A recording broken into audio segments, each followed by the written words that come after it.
There's three things in life that are unavoidable: pain, change, and uncertainty. And I'm really pumped up that we're going to shake this out today with my buddy Jill McMahon. She's the woman with the funky glasses on the right side of me right now. Hey, Jill. Hey, friend, you like my Elton John? I'm I love channeling the Elton Elton John Johns. today. Yeah.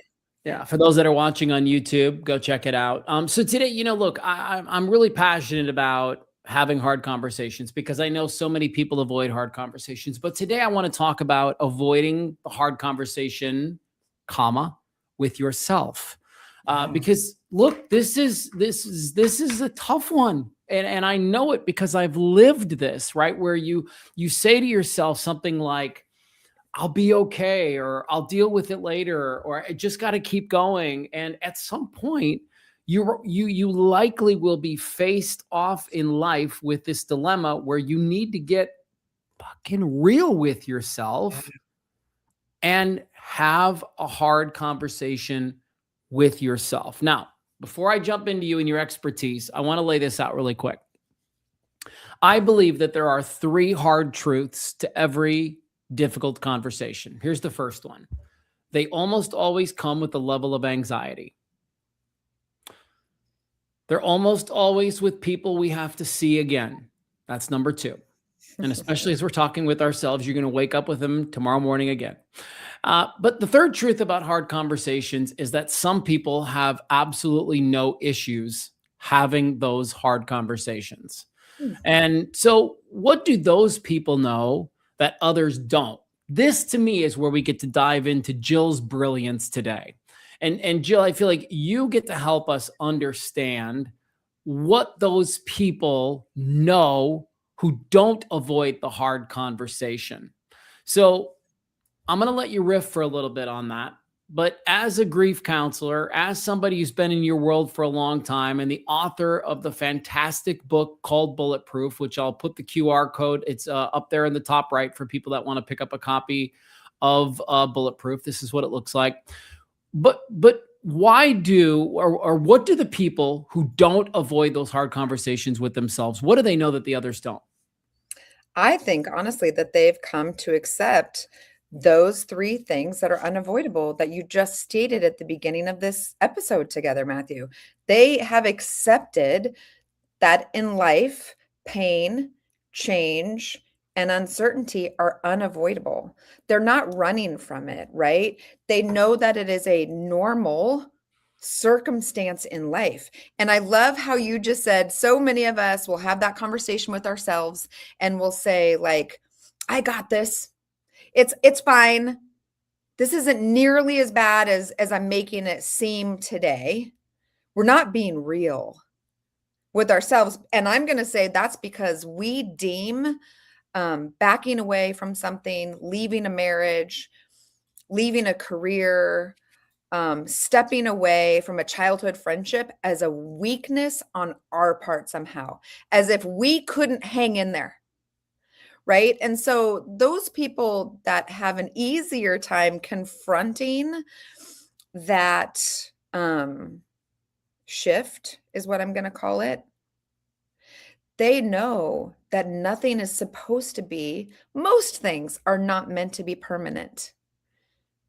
And they know that they're still growing, and maybe they're just shedding their skin to move on to the next thing. That's really hard. It is really difficult. And I don't, did this come up last week in our conversation with you that I just got done doing this kind of art project with a woman? Did we talk Not about on air. this? We talked about that off air, buddy. We did not talk about it on air. Okay, yeah. So I just did this art project with somebody, and one of the things I had to write down was a dilemma that I'm struggling with right now, that I'm really kind of facing off with in my personal life. And it is the idea of shedding the skin and stepping into a new character, stepping into a new persona. Like, I was this guy for a really long time.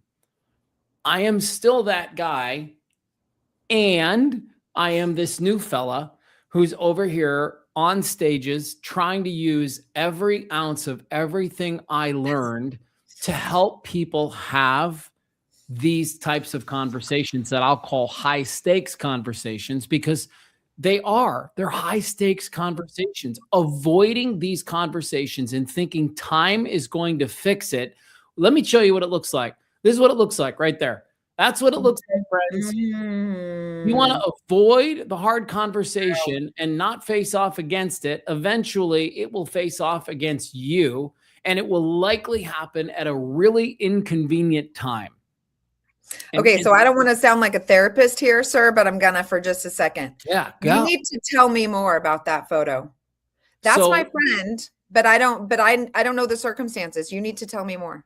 okay, so that is me with a round of what they call shingles. Mm. And I got shingles, Jill, after 3 nocturnal panic attacks back to back to back over the course of 2.5 weeks. And it was because I was avoiding a very difficult conversation with myself and a few people around me. I was in a business. I was working on the radio here in Phoenix, doing a morning show, and no part of my being wanted that job anymore. Yeah. I did not want to keep working Yeah. there. And nothing against anybody that I was with, but like that, every day I woke up and I was like, what am I doing? Like, this does not fill my soul the way that it used to. I need to step into something different. And I'm glad you asked me about this, because I think this is a good challenge for people and good lesson for people to hear today. It's like, I was in the middle of a contract with guaranteed money, likely going to get signed again for the next 10 years. Like, I probably walked away from 1 million plus, and I had to, or I was gonna die. Like, and maybe it's not that dramatic, but it's pretty close. I love so much that we're talking about this, and I love so much that you just splayed it all out there for us, buddy. And this is not scripted. You and I are just chatting here, right? Yes. I got a couple. Can I dive in? I have a couple Yeah. comments on what I you just want shared with go. us. So I It's hear a it's couple your things show. there. It's called Guns and Is Grief it? with Jill Is it that? McMahon. I have a couple things there. First of all, I would love everybody to really, really hear me when I say that your body will respond when you do not. And that photo that you just like slapped up here for all of us to see with shingles on one half of your face. Again, for people who are listening, I mean, that's our Matthew Blades with who knows what happening. And so I'm glad I asked. Thank you for explaining. But your body will respond when you do not. So here's the other part of that, of your scenario that you just explained about this wildly successful morning radio DJ host who had 3 nocturnal panic attacks and ended up with shingles and in the ER.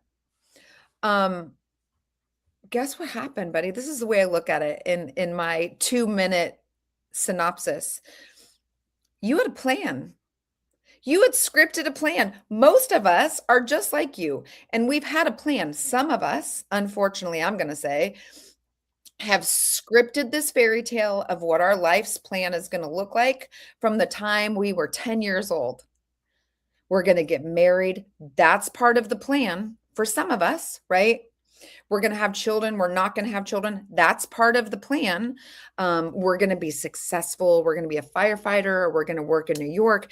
Then I know when I've made it to that spot, I've made it. Now, again, our audience is going to get so sick of hearing me say this. Your brain believes what you tell it.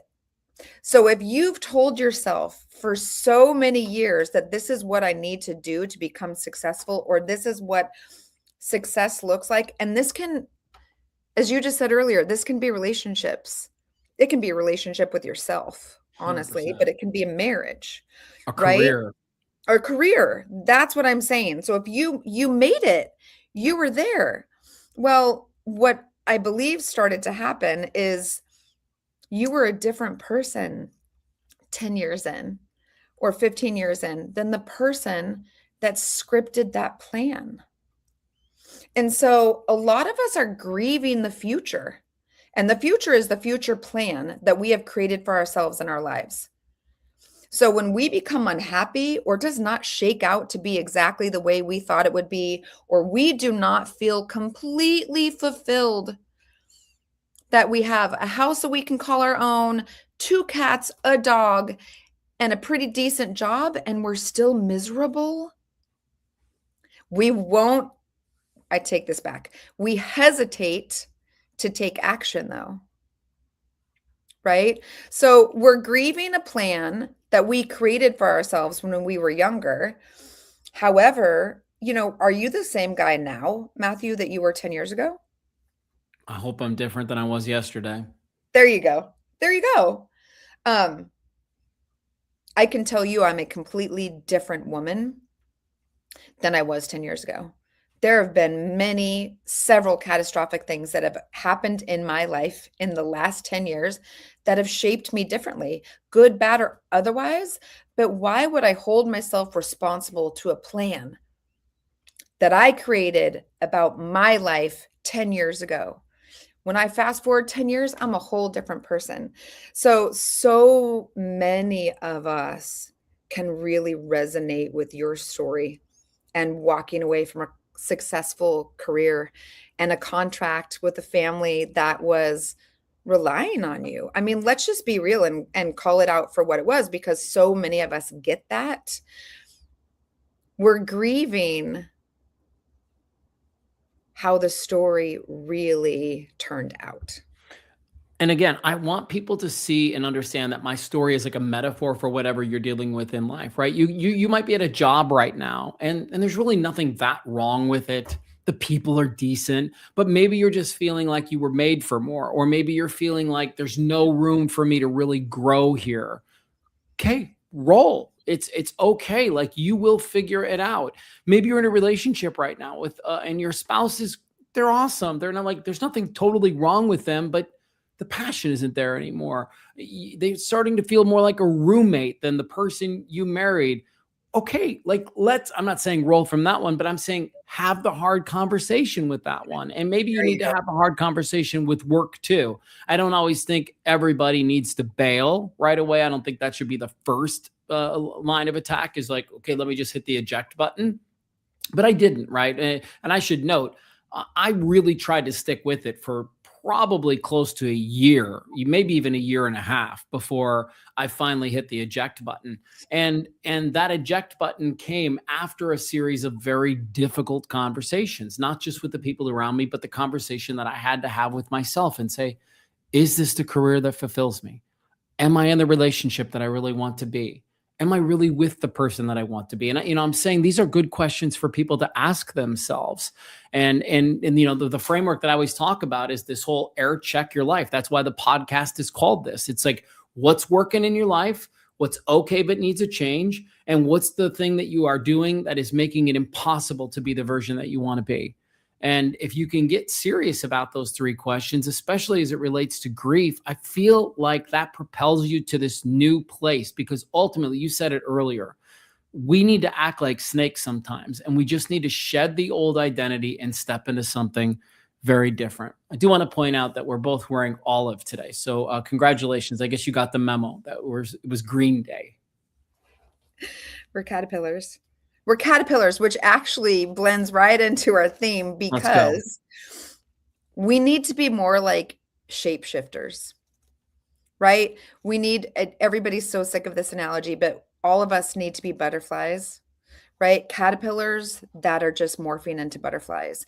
And so that paradigm that you just listed, of those 3 questions that you really need to focus on and ask yourself, Matthew, I don't believe that growth or change can come until you sit down and really look inward. So before we end today, I would like you actually to pose those questions again. I'm actually going to write them down, but I don't think that you can create any real change until you have that look inward. And then just remember that shift is a part of life, right? There are 3 things in life that are unavoidable: pain, change, and uncertainty. It doesn't matter how you try to mix that up, how you try to rewrite the poem, rewrite the song. those three things remain true. We are supposed to shift and grow and morph and change. So why are we trying so hard to stay standing still Because when the it's more world comfortable. wants us It's to more grow? comfortable, Jill. It is. You're right. It's so much more comfortable to stay here. You know it. The people know you. Like, I jumped into this new world, and a lot of the people around me are like, who is Matthew now? What is Yeah. this guy? What does he do? And so look, let's play with Jill. Do you want to talk about career? Is that a good place for you to play the game of air check your Yeah. life and your career? You Absolutely. want to play? 100%. I'm in Okay. it. Let's go. So, and everybody else can play along too. So 3 questions. So Jill, I'm going to ask you right now, in your Why am career, I what do you nervous? do? Why am I sweating? What's happening? Good, because you're getting ready to get excited. Okay. What is working? What's going really well right now? What are you doing in your career that you think like I'm killing it in this area? Being brave and being face forward, and finally, after 25 or 30 years of working, uh, speaking about my passion. Okay. What's going okay, but it probably needs a tweak if you're going to keep doing it. Marketing, building connections, getting people to return an email, getting my message out there that I'm so proud to be delivering. It's hard work, man. People just send you, they unread you or send you to trash. I know. What are you doing in your life? And in the way that I always phrase it is, what are you doing that's getting in your own way? So what are you doing that's making it hard for you to be the courageous person out there speaking about your passion? Yeah. And I'm going to wonder if it does tie into your second answer. This is hard to say in front of the 4 people that are going to listen to this. It's vulnerability, girlfriend, and I love it. Friend. I would say, what am I not doing well? I never want to be obnoxious or put anybody out. So I am being too kind. I'm maybe being too much of a pleaser. I am avoiding being annoying. I don't know how else to say that. Still sounds a little fluffy to me. Like it sounds like it's like, what are you doing to get in your own way? Well, I'm just too nice to people and I'm too kind to people. And you know what I mean? It sounds fluffy. Like, what are you really doing that is probably costing you the ability to be courageous and speaking about your passion, which is the thing that you're doing really well right now? I'm putting others ahead of myself. How's that? Okay. I'm allowing others to cut line in front of me to get to that individual that I really want to talk to. I love that you said this. I started, and I'm just going to share a quick story. So I started this podcast, Air Check Your Life, at the very beginning of the year. And the goal was to go live with 5 people every single day and do this YouTube live and just keep it going. And then simultaneously, I was consulting for a doctor and helping him with his content. Simultaneously, I was doing another podcast that you have been on too called Move the Needle. Mm-hmm. And I literally was your answer. I was putting everybody else ahead of me. I was making sure that on Monday I was highlighting Courtney, on or Anna, Tuesday Courtney, Wednesday Dave, Thursday you, Friday I bring in a special guest. I was doing this Move the Needle, and I was and in some ways, I was helping this guy grow this business, which I totally believe in. Like, and this is why I think this conversation is so important. But eventually, I had to get to this place where, because I did this exercise for myself. Like, I want to be clear about that. And my answers are really similar to yours. I mean, what am I getting right now? I do believe I'm out there saying the words that I want to be using. I'm helping people stop avoiding these hard conversations and understanding why they are. But just this last week, and you know this because you and I are friends and you and I have had conversations about that. But I just told the crew yesterday, I'm going to stop doing Move the Needle. I just told this doctor in Lubbock, Texas last week that I can no longer work with him. I just told you, Court, Anna, and Dave, I can't do this podcast every single day. I can do it once, maybe 2 times a week. Okay, here's what's unbelievable about this. no kidding. The moment, like the day that I had the conversations with you guys, I got a speaking lead for an association. The next time I had the conversation with the crew at Move the Needle, the next morning I woke up to an email from another association in Boston that wants to bring me out to speak. And the day I let go of the doctor is the day that I found out I got this unbelievable opportunity to work with this company called visit.org, where I'm going to be traveling for the next 3 months doing leadership events with Amazon and their crew. What am I saying with this story? Whew. The moment I decided to make it about me, and I don't mean that in some selfish asshole, collateral damage kind of way, but the moment that I stopped this fluffy, I'm a people pleaser and I'm kind to everybody. And I just said, screw it, man. I love these people. And if these people love me, they're going to continue to be in my life and they're going to sit on the sideline. They're going to cheer for me as hard as I would cheer for them. The moment I did those things, God, the universe, call it what you want, said, finally, you're aligned, brother. So now let me hand you the things that you've been waiting for. And I just wonder if the same thing would be true for you and everybody else that's listening today. Ooh, buddy. I didn't know half of that, for the record. Like I am downloading this content as you are saying it. Somebody's been sitting on the sidelines and you just created space for all the good stuff that's been waiting back there. I had to make room. Now I'm going to have to figure it out once we turn the cameras off. I'm going to have to figure out what that looks like in my life.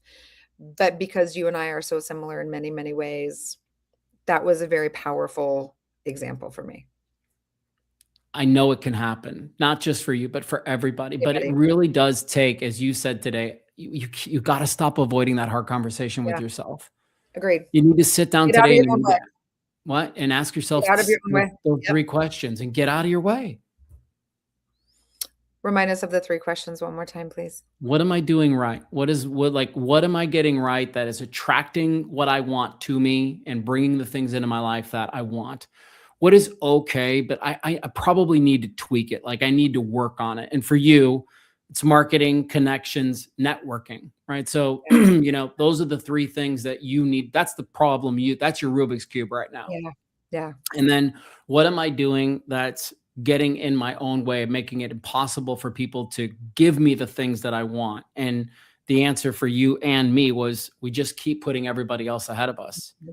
And look, that's going to look different for everybody, but whatever it is for you, I can guarantee it, man, because I'm living it in real time. The moment I got clear on what I needed, the universe was like, yeah, finally, we've been waiting for you. Here you go. Yep. And good combo today, Jill. Thank you. We've also accepted the challenge of being the snake and shedding our skin. I would love to see all of our listeners do that. I'll show you this right now. Please. So this sits on my board. Shed the skin is underneath. On top of it is trust the new you. Oh, yes. Right there. Right there. So may everybody do the same. Yeah. Good shit. Thanks, Jill. Appreciate you. Bulletproof is the book. It's so freaking good. Hit the QR code and be connected to everything that Jill is doing. And we always have a link to her in our show notes for people that want to check that out. I love you, girl. Thank you so much for being on. And I know we're going to be doing this much more. I'm excited for everything that's ahead, honestly. All right. Have a great day, everybody. Thanks for listening. Bye.